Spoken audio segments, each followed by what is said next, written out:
Ni kusalimu kwa jina zuri la Bwana na Mwokozi wetu Yesu Kristo. Changamoto inayofanya ufalme wa Mungu usikue, changamoto mojawapo.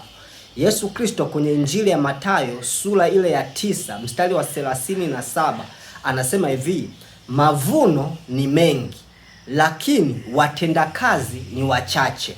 Yaani watu wanaotakiwa waingie kwenye ufalme wake yeye Yesu Kristo ni wengi sana, lakini watendakazi wanaotakiwa wawalete au watu kwenye ufalme wake yeye Yesu Kristo anasema ni wachache.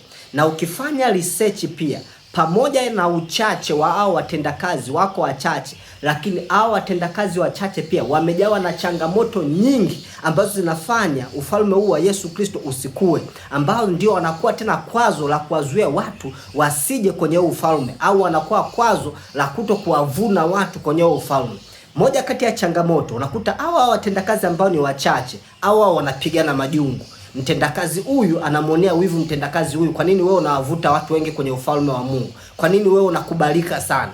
Wamejawa majungu, wamejawa fitina. Hiyo ni moja kati ya changamoto inayofanya ufalme wa Yesu Kristo usikue.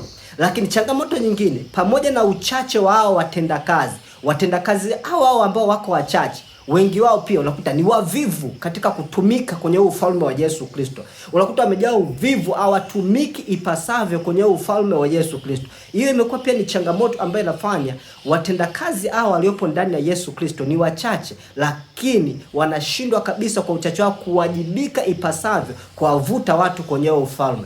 Lakini pia ukija kuangalia pia changamoto zipo nyingi, upendo kati yao haumo.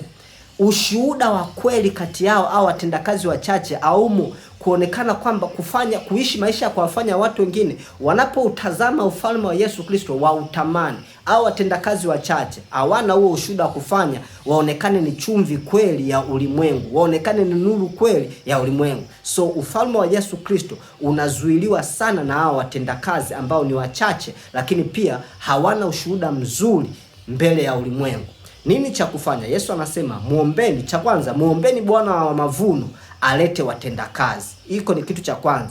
Tuna haja sana, wewe mtumishi wa Mungu wa kweli na una kiu ya kuinua ufalme wa Mungu, omba sana Mungu ainue watendakazi. Na akiinua watendakazi, ainue watendakazi waaminifu, ainue watendakazi wanaompenda kweli Yesu Kristo, ainue watendakazi wenye moyo wa kutumika kwa dhati. Lakini pia jiombee wewe mwenyewe uwe mwaminifu katika ufalme wa Yesu Kristo, ili utumike kwa uaminifu na sio mtendakazi mbabaishaji. Mungu wa mbinguni akubariki sana.